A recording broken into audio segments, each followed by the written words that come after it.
Okay, welcome everyone. Today's webinar on how to write 6 months of blog articles in an hour.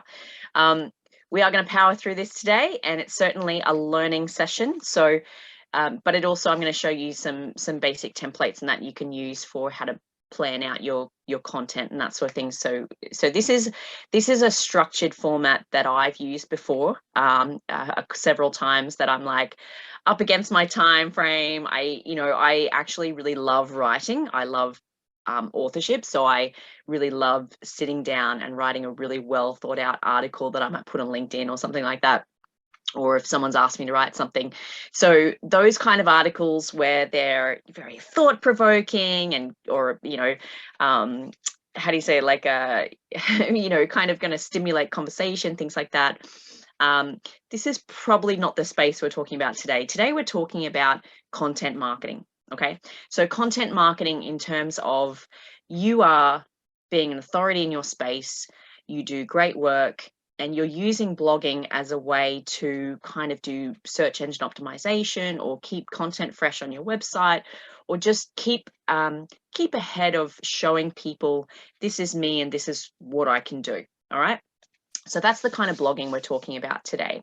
Now, I'm not going to go through real mechanics around blogging, as in, keywords and meta search and tags and things like that. There are other webinars that cover that. Okay, so today is really about, it's a kind of a cheat strategy in how you can really like slam out some blogs super quickly if you're like up against the clock. Okay, let me just get this.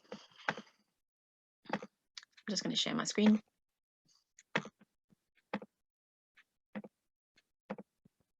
All right, hopefully everyone can see that, the slide. Create 6 months of articles in an hour. So this webinar is part of Digital Solutions. So if you are not familiar with Digital Solutions and the Australian government program that it is Digital Solutions, I'm going to introduce you to that more detail at the end of the webinar, so stay tuned for that. But I will say this, like, it's great to come along to some free sessions, and I'm really appreciative of the time you're putting in to be here today to work on your skill set and your business. Well done.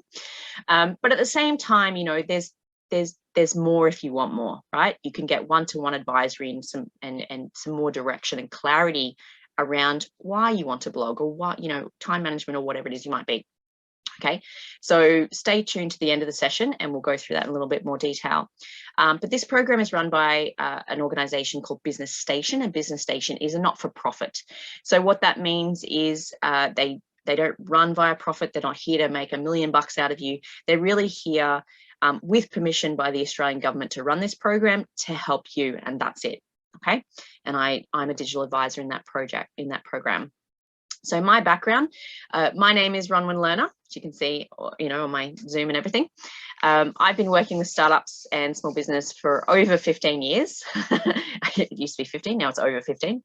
Getting a little bit old, but I love it. I'm so passionate about this space, and the reason is because there's just, you're in a place where you're creating something new, you're optimistic, you're planning ahead. I'm a big fan of financial independence and self-employment. I think it's just an amazing path to take. It's not a path for everyone, and I don't think everyone should be, how do you say it, like, I think everything in career, business life should be a fit for you. But I will say this, I think starting a business is a great freedom in that there's really no limits to what kind of business you can do. As long as it's legal, moral, ethical, you can pretty much do whatever you want. So even if you're challenged by employment, things like that, running your own business is a great alternative. And then we have the other end of the scale where it's like, let's make $1 million, let's make $20 million, let's take it all the way. And I've done a lot of work in that space around, management and leadership training and that sort of thing as well. So this is a space I know very well, but certainly I also run my own businesses. So I have a cybersecurity firm, I have a business training business, and I have a few other projects on the go. So I'm just like you, I'm a very busy person. So any of these techniques we can come up with to help us, right? Amazing, right? And I've got a whole toolkit of them. So this is one I'm going to share today. Now, my email is there, which is ronwyn@businessstation.com.au. If at any point you feel like you have, even if you're watching back the recording especially, and you've got some questions about what we're going through today, I really encourage you to send me an email and ask that. It's totally fine. I will respond. All right, so if this was a live workshop, you would absolutely be chattering with each other and saying hello and getting to know each other, a little bit of networking. So I'd like you all to take, everyone who's on the live, I'd like you to take a minute just to pop into the chat and say, hey, my name is this, my business is this, and this is what I do. Okay, and so you can introduce yourselves to each other, and you should maybe even have the option to chat between each other during the session. I'm not going to be bothered by that. Go for it, no problem. If I bring a couple of people together that end up, doing a project together or collaborating or just, helping each other out, then that's another win for me. I'm totally great with that. All right, so pop into the chat, put that in, your name, your business name, and who you help or what you do. And I'll circle back to it and I'll share it and it'll go on link YouTube and everything. Okay, so let's talk about articles and blogging. Now, the main thing I want to really impress on you is the idea that, articles, like I said in the beginning, I love to write. I'm writing a book, I'm, writing this, writing that. I really enjoy storytelling and things like that. So blogging and article writing is something I love to do when I have time to do it, and I do it with great gusto. But the reality is, in the digital space, articles, they're a tool, they're a marketing tool, and they can be used in different ways in marketing as well. So we have companies like HubSpot, who are, they do a CRM, they do a customer relationship management software, and they do it very well. But their blog is amazing. So they're constantly blogging about techniques in digital marketing and techniques in lead generation and comparing different programs and things like that. So their blog articles or online articles on their website are very, very useful. And the more useful they are, the more you see HubSpot or a company like that as like, wow, they're really generous in their information, but also they really know what they're talking about. And when I go and look at their articles, it's super, super clear for me to understand, this thing that I've been wondering for ages, how it all fits with everything, right? Then you've got things like blogging for promotion. So when we think about promotion, which is like, we want to tell people about something special that's happening on with our business or a product or an offer or service or whatever that we want to promote. And blogging is a way to kind of support that. So that's part of what we'd call an integrated marketing approach, where we might have some ads about, we might have some organic social media posts, we might have a electronic direct mail or email marketing. And then we would add some blogs to our website to either attract people to that content or just to reinforce that content around that product or service we're promoting at the current time. So to give you an example of how I might use this is, and I've just redone my website, and I haven't put on any of my old blogs yet, so it's like clean slate, which is exciting actually. But I might say have an online course starting next term or something, and then I might start blogging about it. It might be about marketing or it might be about profit. And then I'll start blogging in the weeks leading up to that around that content. So, approaches in marketing and digital programs in marketing or tips to double your profit or tips to, 5 ways you can add more income into your business or something like that. So you've got to really think about what your blog is really aiming to facilitate in your business before you map out what your blogs are going to be about and how you're going to write them, okay? So if your blog or your article is about credibility building, and you actually want to be a huge authority in your space, and you want to be even for other people to reshare that article as like, an amazing thought-provoking piece, then that takes time and effort. And if that took you less than an hour to write that one article, I'd be very surprised, even if you've got stellar writing skills, right? So the articles we're talking about today are probably more, hey, we've got a promotion coming up, and here's, we've got a series of articles about this. We've also got, you might use articles and blogs to be for publicity and influence and sharing controversies and things like that. So blogs very much are a way to share news and events. I will say this, I think just like social media posting, if you're just talking about yourself all the time, it actually gets quite boring. There's little of the factor of what's in it for me to a reader, right? So if a reader is a total follower of yours, loves your work, and you're sharing something amazing that's happening with your business, that's great. That's more like a press release or kind of article, you know, kind of like this is what's happening in our news. But if you did that all the time, it would wear thin very quickly, right? So you have to be able to talk about things you're passionate about and things that you know very well in order to keep consistent engagement into your articles, okay? I can see I've got one response in the chat here. There's a few more people on. Get on there and have a bit of a write. What's your name? What do you do? If you're just listening to this in the background, I totally get it. That's fine. But just take a moment maybe and I'll be able to share it for you. So again, in grassroots, blogging comes into SEO. So if you've never heard of SEO, it's not SEO, it's SEO, it's search engine optimization. And the very, very simplistic way to say that is get found on Google. That's basically it. So Google and Bing, all those ones, they're called search engines. They're a way for us to discover websites we've never seen before. And optimization is about how well you are shown or put into a search on a search engine. So ideally you want to be on page 1 of Google, for example. And I don't know about you, but I get heaps of spam to my my public email address about, we can help you be first page of Google. And it's like, that's fine. I know how to do it. I just can't be bothered. So I've got enough work.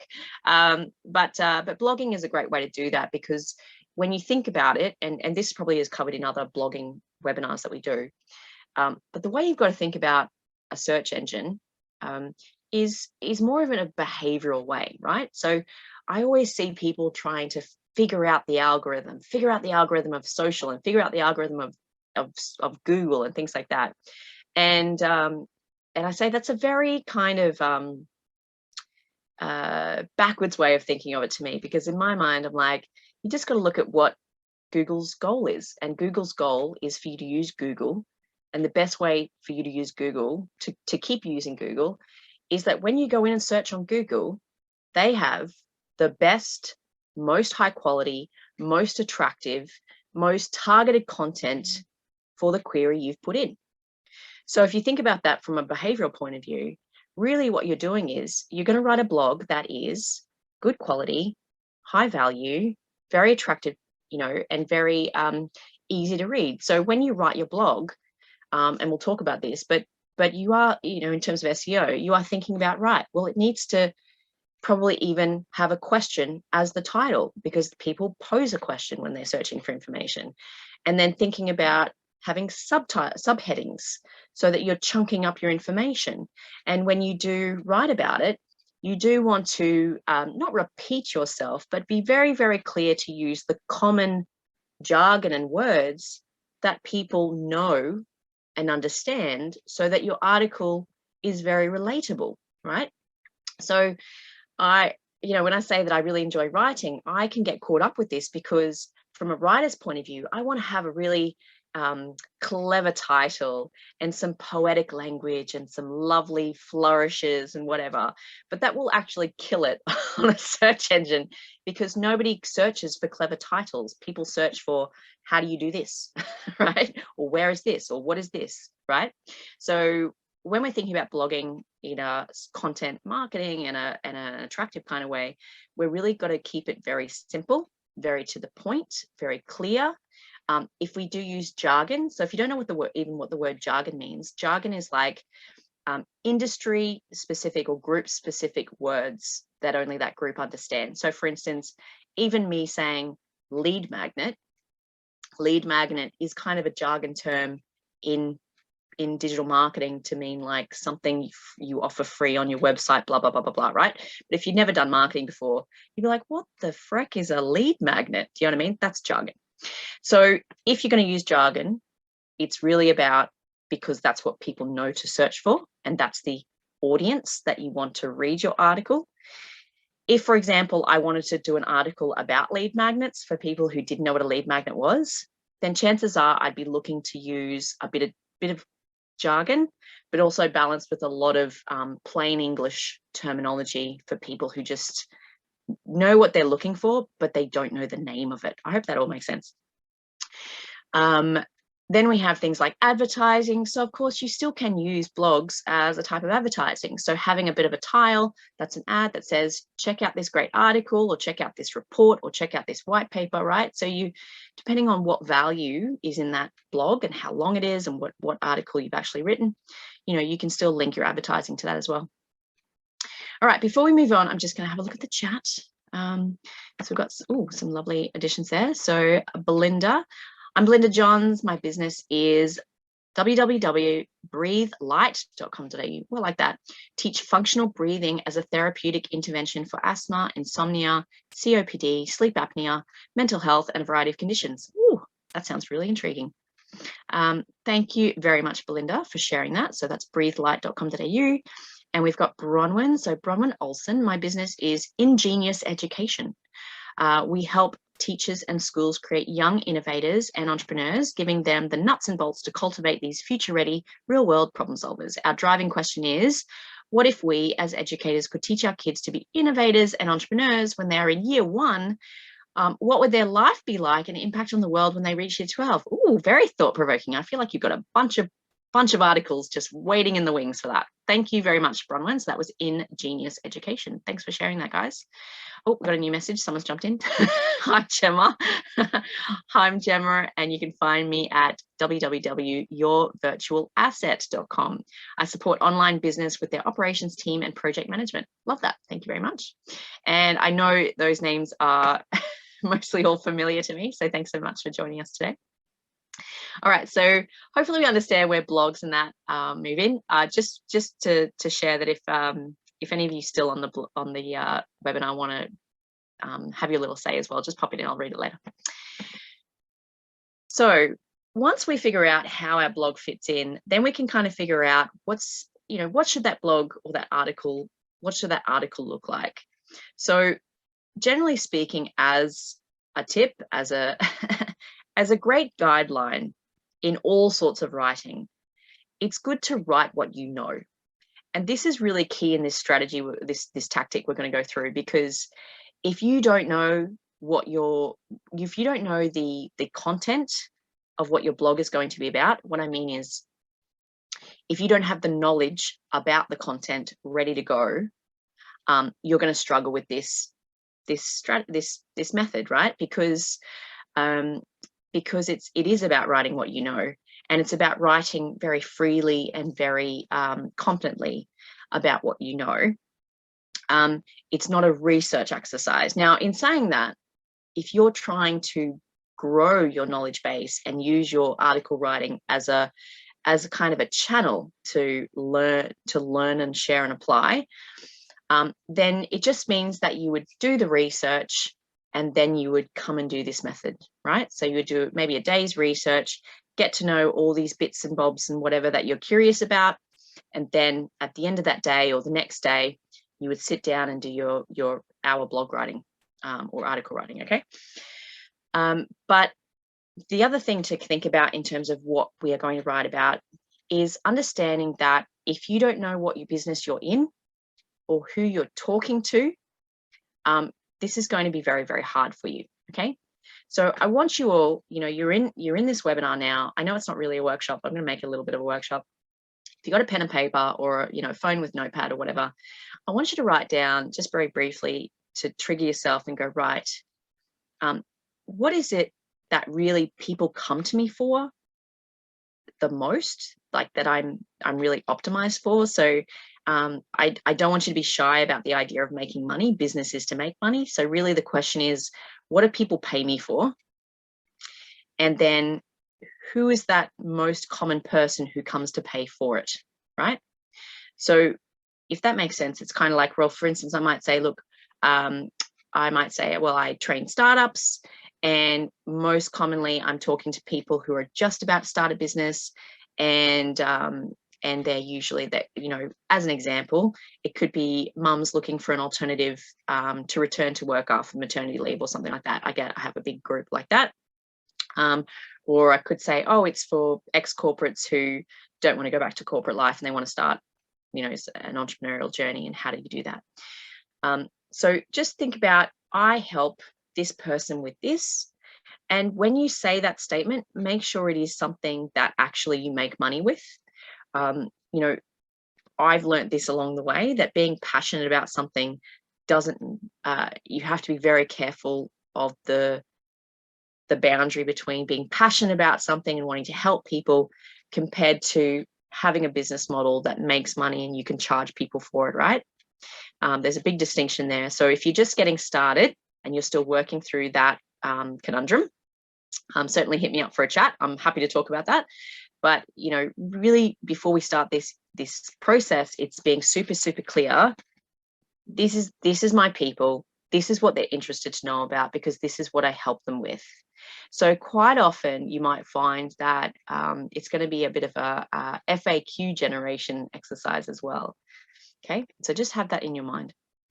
All right, so this is the basic process. And I say basic because when you see this, you're going to be like, this kind of really just makes sense to me, I hope. Okay, so number one, topic generation by themes.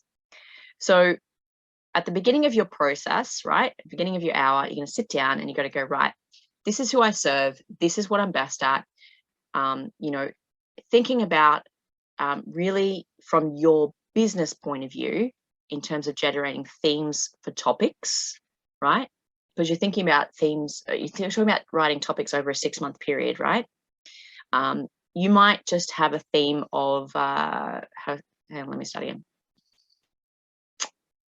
Say I've got a launch of a program coming up, then I'd want to have a blog article or an article and a theme of the article that lines up with that offering about to launch, okay? If, for example, I was retail, and not to use a cliche example, but if I'm retail and it's coming up to Christmas, I know my article topics are going to be something regarding Christmas that people are going to want to read. It's not too elementary. It's not too, seen that topic a million times before, but literally the theme could be Christmas. If my program was about marketing, the theme could be marketing tips, or just really marketing is the theme, okay? And the reason we get some themes running is because we're really going through a process of breaking it down, right? I mean, you know this, and I'm sure you would have had this at school, where some assignment you've had is like a teacher goes, just want you to do an essay on anything you like, or, you know, a presentation on any topic you choose. And it's really literally the most torturous thing any teacher could do to us, because we're like, well, can you put some boundaries around that? Like, or can you throw some ideas at me on what kind of thing I could talk about, right? So really what we're trying to break through that barrier of what am I going to talk about? Okay, this is what this process is. So the first thing is to have themes. Now, if I just click ahead, I'm going to show you, this is a table that I've used before, and I'm sharing with you. I'm thinking about my theme over the 6-month period, right? So as an example, if you're an accountant, you know, you might have a theme of BAS, business activity statements. And then under that business activity statement theme of a sort of a topic area that I could tackle, then I'm going to come up with breaking it down, right? So if I was running startup programs, I might go January is around motivation for the year and getting back on the horse and time management, or it could be something like that. February could be around, you know, obviously February is big on Valentine's Day, if that's a topic that, you know, centers around your business. Otherwise, it could be around kids going back to school, or it could be around, you know, people wanting to really up their marketing strategy to take advantage of the year ahead. Going into March and April could be around Easter. Or if that's not relevant to you, it could be, you know, as an accountant, it could be around, you know, reviewing your previous financial, you know, the financial year to date and preparing any last minute tax adjustments or claims or depreciation or purchasing or grant programs or tax incentives that you want to kind of put into motion and get set in before the end of June. So March, April is a great time to kind of review that. You get what I'm saying? It's kind of got to fit in with where your business sits to come up with your theme. But once you've mapped out themes over 6 months, then you kind of got at least some boundaries in place for, okay, I don't need to think of a million topics. I just need to think of something related to this theme. Because then you move into number 2, which is break it down into working titles. So if you've never heard of the term working title, a working title simply means the title you give an article or a story or a book or whatever before it's written or before it's finished, right? Because quite often we might write something and then at the end of it go, I don't know that, I think I want to change the title. Very, very common. Okay, so a working title is like, you know, how do I do a BAS, right? We're thinking about, ideally, we're really, to get an idea of working titles, my best tip for you is to think about the most requested information or the most frequently asked questions to you in your business. Again, with the group of people that you mostly help and charge money to help for, okay? So if it adds to your credibility, great, but ideally it's like something that's going to appeal to or be asked by our target audience, our target group that we want to buy from our business, okay? So when we come through to titles, so for instance, BAS, it's like, do I need to do a BAS? Very, very common question. Or, you know, it could be around like, how do I do an electronic BAS? Or do I need to register for a MyGov ID or something like that? Like, it should be relevant. And I think in terms of establishing your credibility and authority, the more specific you can be in your blog or your article, the more you're demonstrating your depth of knowledge and skills, right? So I would say this is kind of a lesson in what you call expansive thinking. So expansive thinking is this idea of when you think of a problem or you're thinking of a list of things or you're thinking of examples of something, we tend to all go to the same stuff, right? So in thinking of accounting, I've immediately put in BAS because it's in that first level of idea generation, right? But as you progress in this, you'll figure out that, and sometimes it's triggered by necessity. So you might do this for 6 months and go, oh, I've kind of used up all the all the initial questions that I get, and now I'm going to have to go another level up. So instead of saying, do I need a BAS? Or what does BAS stand for? Or how does BAS connect to GST or something like that?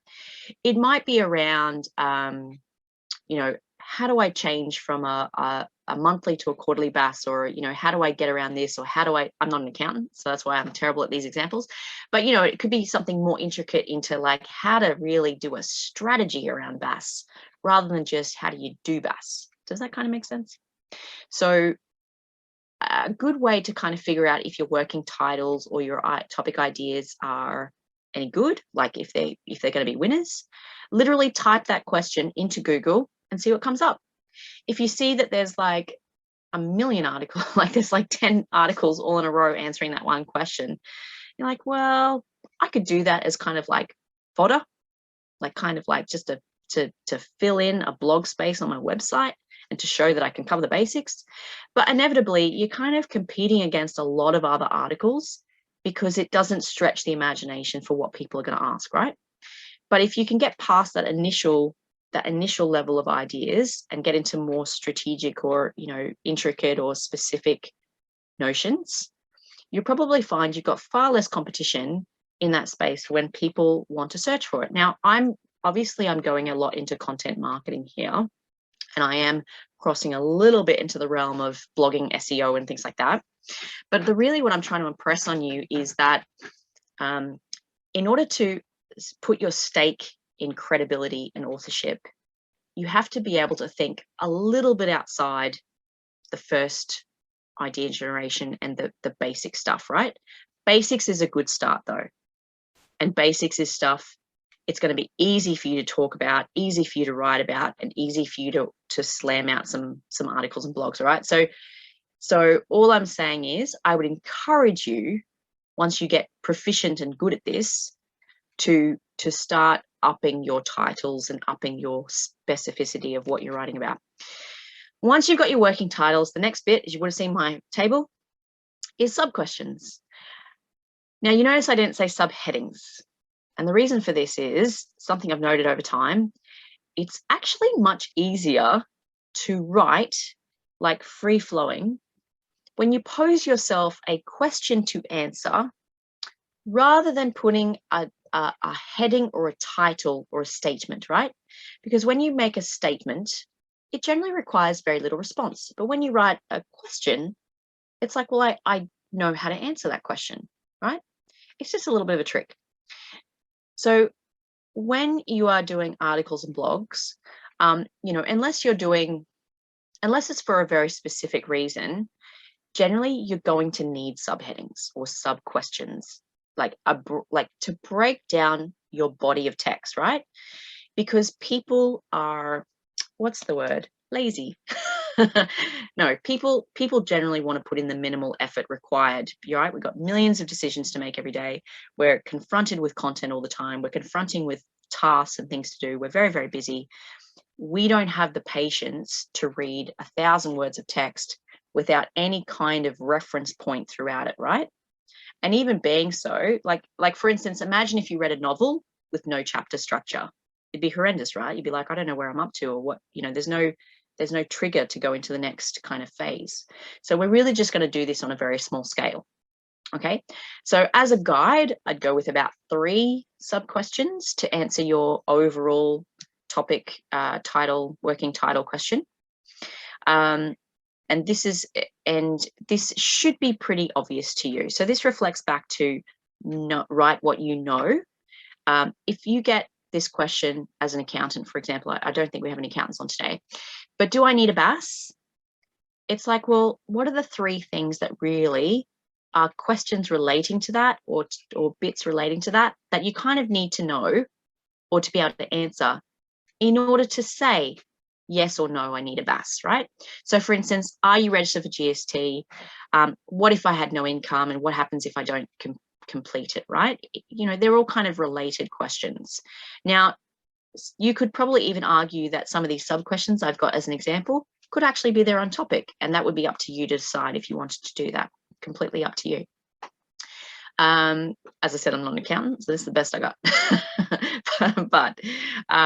but you think about for yourself. So if we're talking about breathing techniques, it could be, you know, thinking about, you know, your client base, for example.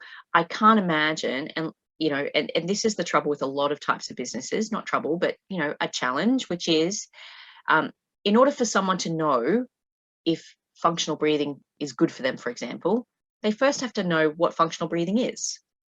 But I can't imagine if someone doesn't know what functional breathing is, they're not going to go on Google and search functional breathing, right? You see the challenge?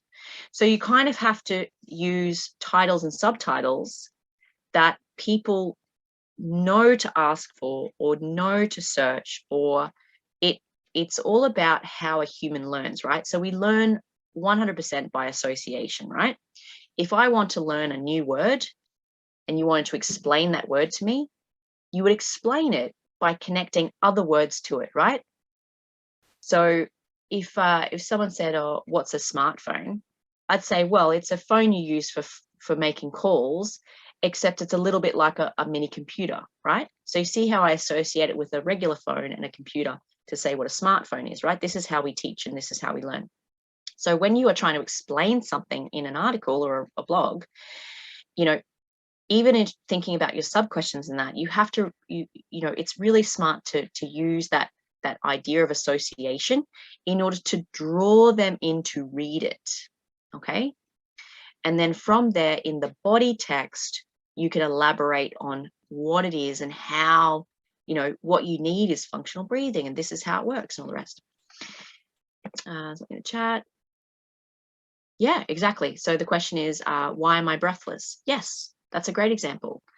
Why am I breathless? And you might go into the physiology of different things that can happen and different examples, and then you might go into, you know, here are the things that people often tell you to do, and actually here's something really, really simple you can do by yourself. And once you learn it, it's a lifelong skill, et cetera, et cetera, et cetera, right? You do want to avoid kind of preaching. So when I say preaching, I mean, you should do this and you should do that. And if you don't do it, you know, it's no good, right? Try to avoid that kind of language in everything you do, because nobody responds to that. Like I recently had a colleague who put up a workshop, which was titled something like, why you should do this. And I was like, I love it a bit, but I was like, I'm not motivated to go to that workshop, because it's like your initial response as a human is to go, well, who are you to tell me what to do? Like, right? I'm just here trying to find some information. I'm not here to be told. That comes later, right? That comes later when when the student is ready, the master will appear, kind of a bit like that. All right. So is everybody pretty comfortable with that, right? It's actually not that hard, is it? We're thinking of, and there's more to this, don't worry.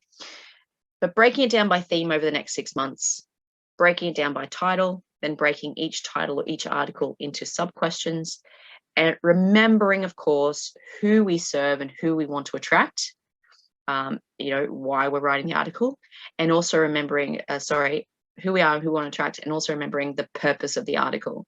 So if you write a very, very nice article giving all your trade secrets away, and not actually invite them to do anything, or not lead them onto any other articles or YouTubes, or a next step to engage with you, then you might miss the point a lot. So by the end of the very, very basics, at the end of one of your great articles, or even just a simple blog, should be a person who says, that was really interesting, I want to know more. Or, gee, this Belinda girl really knows what she's talking about, I want to know more about Belinda. Or, there's some great tips in there, I'm going to go try them out, right? Or, I can see there's like a free template I can use to try out that technique she used. I'm definitely going to sign up for that and get that free thing to my email, right?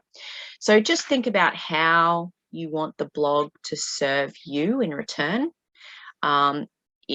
Even if it is for SEO, like to optimize your attraction to your website, still think about the practicalities of, once they've read the article, then what, right? So just think about what do you lead them on to. So this is where we come to call to action, right? So BAS, here's my article, 3 questions, right? Fill out a form to book a quick review, and we'll have a look at whether you need to do BAS or something like that. Or or you could put in a link. So it might be like, hey, if you're interested, why don't you go to the next article, which talks about what exactly GST is, or when you need to register for GST, or how to prepare for end of financial year, or whatever it might be, right? So it's very, very smart if you can keep someone on your website or on your YouTube or on your article space continuing to read.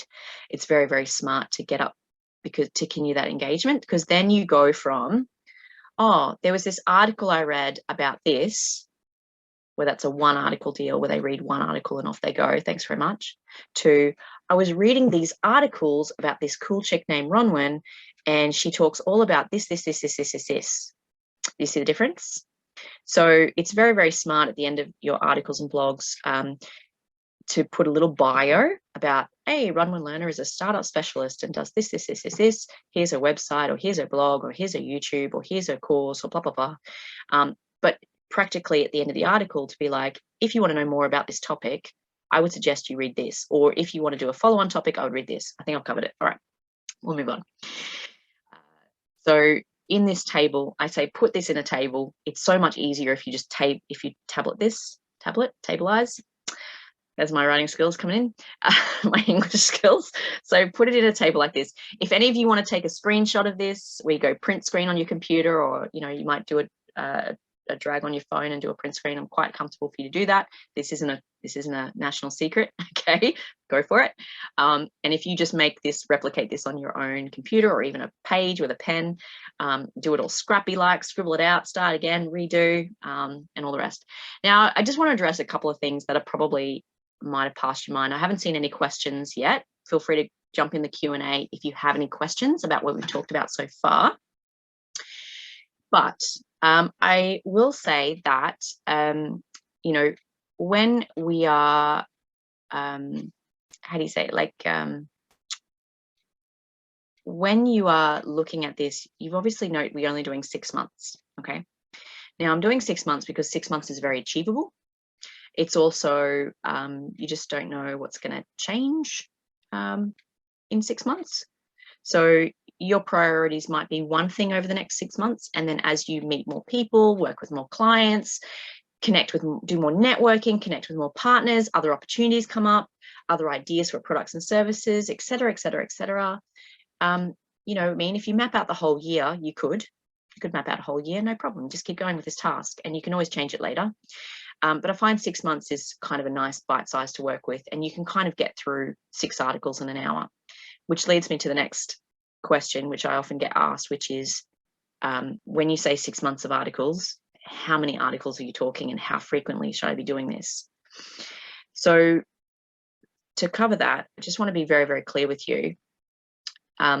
You know, when we think about posting on social media, for example, if any of you are doing social media, Facebook, et cetera, you know, the frequency of posting is not actually as important as the consistency of posting. And blogging is exactly the same, or article writing is exactly the same. And I fail at this miserably all the time because I get a bit caught up with my article writing, right? So if you go to my LinkedIn or you go to my blog, I'm like, I had a couple and then I've missed a month. But I know through the years of doing this, if I post regularly, if I publish articles regularly, and what I mean is a consistent periodic time frame, I get far more out of it, far more attraction, because it keeps the momentum increasing, right? If you think about it this way, if you had and I know we get TV shows on demand, like 10 episodes, you know, binge on them. But, you know, the standard practice was you would have one episode every week, or what, you know, kind of would be a new TV show. And you got to keep that in your mind. If you had a favorite TV show on every Monday night, and every week on a Monday night at 8 o'clock, you knew that's when it was, then you know to turn up every 8 o'clock on a Monday night to see the new episode. Okay. The same thing goes with social media and blogging and articles. If you publish an article, say the first Tuesday of every month, and a newsletter on the first Wednesday of every month, and some other promotion on the second Tuesday, and then the third Tuesday is like a promotion, and then the fourth Tuesday is something else. Like, if you kept that consistency, it means that as people get to know you and follow you, they can absolutely observe the consistency. And if they love your articles and they love your YouTubes and they love what you're doing, then they know to expect you in their inbox, or, you know, to go look for you, right? If it's kind of this is like just a hobby and a passion, and you just like doing it, a bit like I do sometimes, you know, then you're not going to get as much engagement and interest in what you write, because it's kind of like, surprise, there's an article, right? So I think at a bare minimum, if you're going to start doing article writing, I would do once a month. Okay.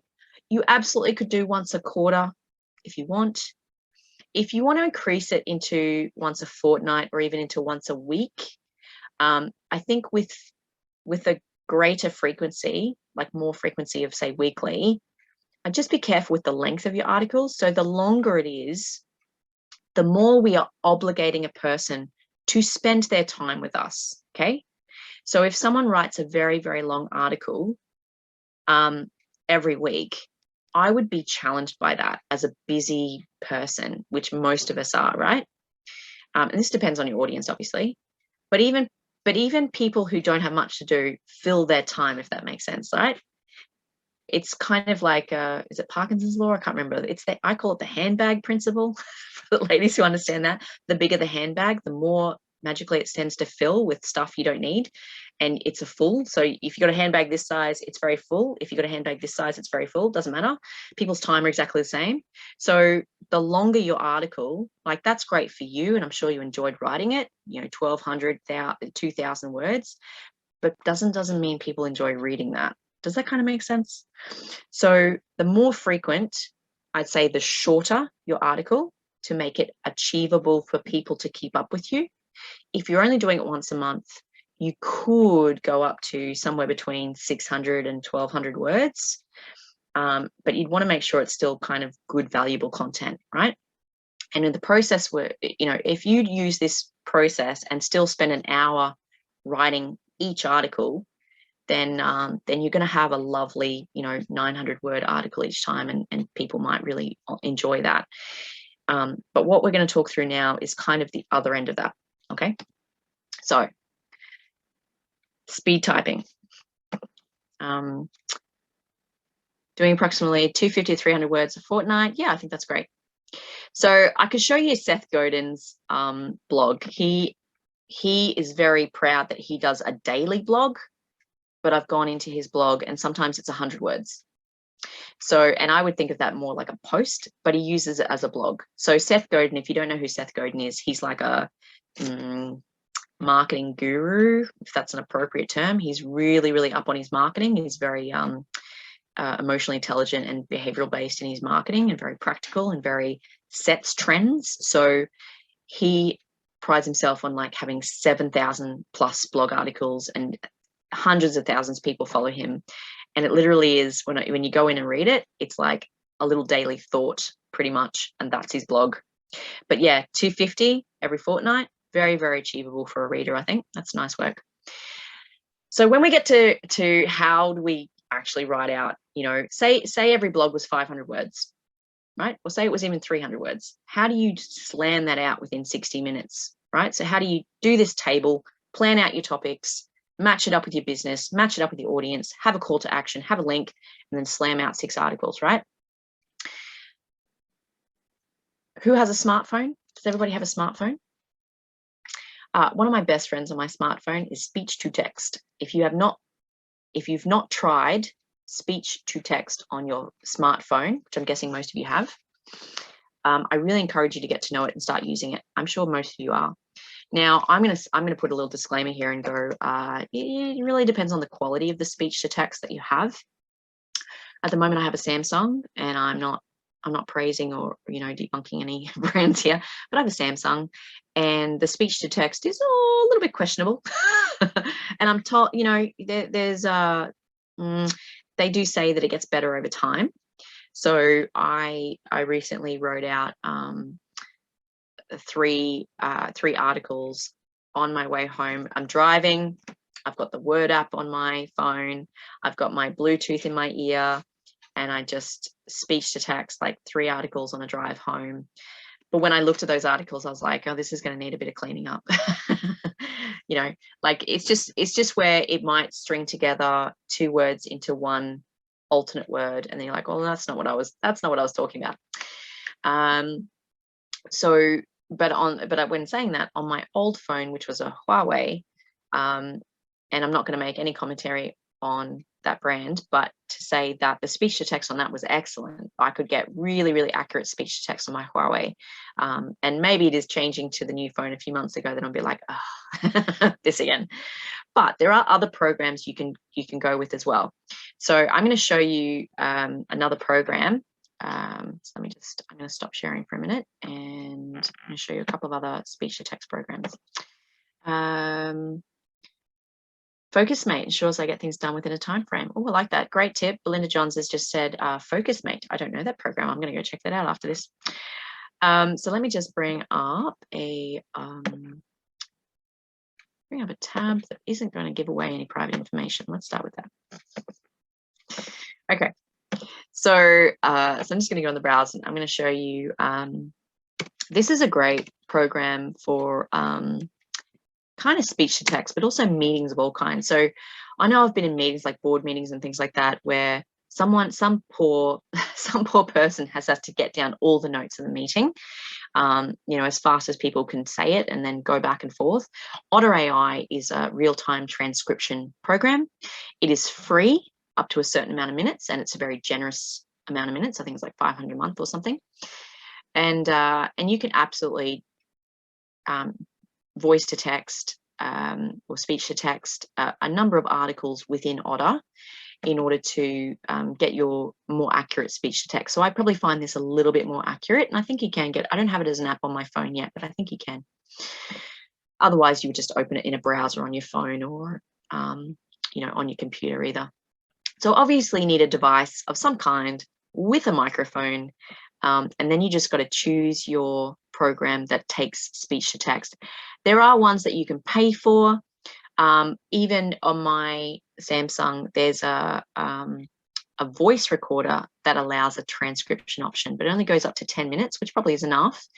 But again, I think it's the Samsung speech to text I'm not really being a fan on. But you can absolutely take your notes in this, and you can edit it, you can download it, you can keep it as a catalog, like an archive for all the transcriptions you've done in the past. So this is a great one. Beyond this, you can, if you're really nervous about writing, you can use programs like Grammarly, and even Jarvis is, I'm pretty sure, is like a content writing. Let me just show you this. So Grammarly is a program that kind of helps you write more confidently by checking you a bit better for grammar, and also there's a what do you call it? Not copywriting, plagiarism checker attached to this and some other programs. But this allows you kind of to go over it as well. So you even could do your transcription and then flow it through Grammarly to have it looked at. And of course, once you've done the speech to text, you can actually just do a voice. And if you do a voice only or a video, then you come into something like Descript, which I'm a big fan of. Descript actually used for video editing, but it does actually take a really great transcript of your audio or video. It goes a step further, that if you edit the transcript, it actually reverse edits your video or audio. So this is why I say I actually use this for like podcast editing and things like that. But you could use it to get your transcription, right? So you can use it for transcription. And so that way you're really just doing an audio, and then you're feeding it through a program that's really primed for transcription, if that makes sense. Now, once you have your transcription, then you have to clean it up, right? So when you use a speech to text, you can actually look up the commands that go with speech to text, right? So speech to text might, and it's usually American. So instead of saying full stop, you have to say period, and you say, next paragraph or new paragraph. Like, you've got to get the terminology right, but it will actually provide, full stops and punctuation and breaks and that as you go through, if you tell it to. Otherwise, you would put it through, you will have to add that in later. So whatever transcription, whatever program you use to help you do speech to text, whether it's on your smartphone or device, if it's on Otter, if it's an audio loaded up into Descript or whatever, you just have to consider, how does the punctuation and grammar occur? Because that's the bit that has to probably take a bit of time. And if you can get the program to punctuate as much as possible while you're talking, it will save you a lot of editing time. Okay. Now, beyond that, you also can reach out to programs, platforms like Upwork or Fiverr, and that's Fiverr with an extra R on the end. These are platforms where you can connect with offshore virtual assistants or even onshore virtual assistants who quite often offer transcription services. So if you send them the audio, then for a few bucks, they'll send it back to you all typed out with punctuation and grammar and everything. So that is another option. How much does that cost? Not very much, maybe $5, $10, $20. There's also another program, I've forgotten the name of it, but I think it sits under Amazon, has, I think, a transcription service that's like $1 a minute, something like that. So there's lots of different options here, right? And the reason I'm showing you this is because if you're anything like a normal person, as in commonly, if you sit and write and type on your computer, you can get some really great writing going because you have to think before you type. But also I find that's where people get the most blocks, because you're really challenged by trying to think and type at the same time, right? So you're literally trying to trigger your language centers of your brain and your motor, what do you call it? Motor skills, fine motor skills in typing, right? You're trying to trigger both sides of the brain at the same time. It's not really that natural. You can obviously practice. So some people can type and write really quickly. I can type fairly quickly in Rhonwyn fashion, not traditional touch typing, but I can type fairly quickly actually, just by being forced to type a lot over the years. But hands down, if you do a one-to-one with me, I'm always saying, I'm sorry, I can't talk and type at the same time, right? So what this does by doing speech to text, you're actually cutting out a lot of taxing on your brain by doing this, by literally just talking through your thoughts. So if we go back, if I go back to sharing the slides. So what you're literally trying to do, is you're literally going to have a framework, and you might just use this table in front of you where you start your speech to text. Article 1, do I need a BAS? ? New paragraph. Am I registered for GST? ? New paragraph. And then you answer the first question. Am I registered for GST? And then you might just start talking. Many of you may be asking yourself, do I need a BAS return, business activity statement, without even knowing how it relates to your business? Well, the first thing you need to know is BAS is related to GST and blah, blah, blah, blah, blah, right? You can see how you can kind of just naturally answer that as if someone asked you. That's what you're really aiming for. All right, we're getting to the end of our time here. So if there's any lingering questions, I really need you to pop it in the Q&A now. Otherwise, we're going to run out of time.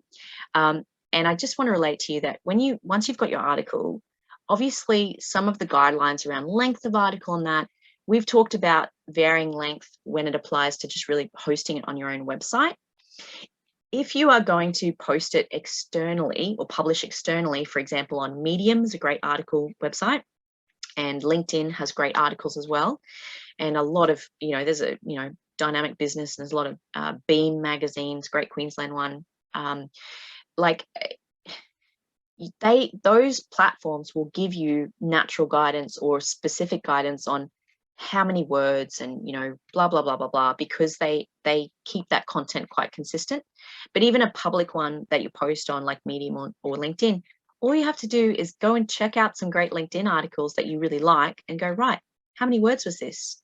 And if you want to know how many words, I would suggest you copy the text on that article, paste it into a Word doc or even Google Docs, and either of those programs can give you a word count, right?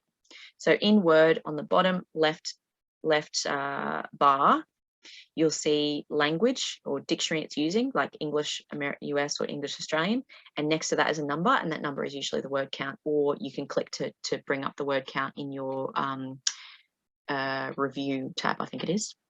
Okay, so you can always figure out how many words, okay? So come up with your structure, how frequently. If you can knock out 6 posts in an hour, it's very, very doable. Then you've got 6 months if you do 1 a month. Obviously, if you're going to do every fortnight, you either need to halve your word count, or you need to allow a couple of hours to do this, if that makes sense. And if you don't get this done in 1 hour to begin with, don't worry. It just means that it's a brand new process and it's going to take practice. So any startup out there, and you would know this, every time you try a new task, a new program, a new skill, you have to allow double the time, okay? Double, because you're figuring it out as you go. But the next time, it'll definitely be under an hour. Very easy. All right, so very quickly, I'm just going to let you know about digital solutions. Is there a question? Oh, you're welcome.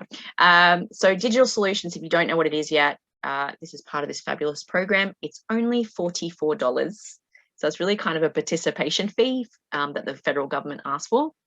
To qualify to do it with us, you do need to be in Queensland, Northern Territory, or Western Australia.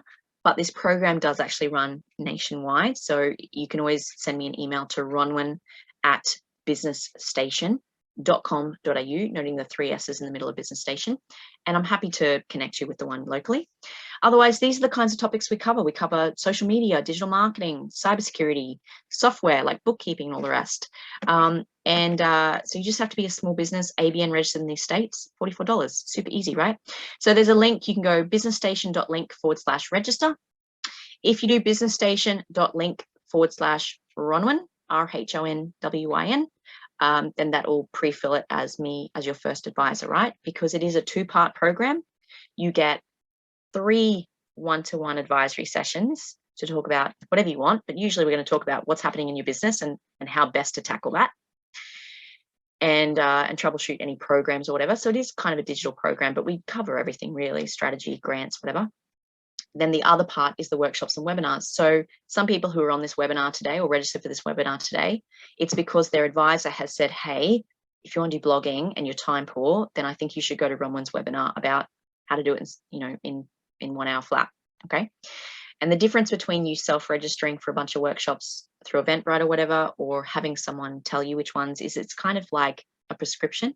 It's kind of, instead of getting caught up in registering for 20, 30 webinars that you may or may not need, but you just think you would want to try, someone experienced can sit down with you and go, you don't need that, you don't need that, you don't need that, just need these 3. And that will actually set you on a few tactics to get you moving and where you need to be. All right.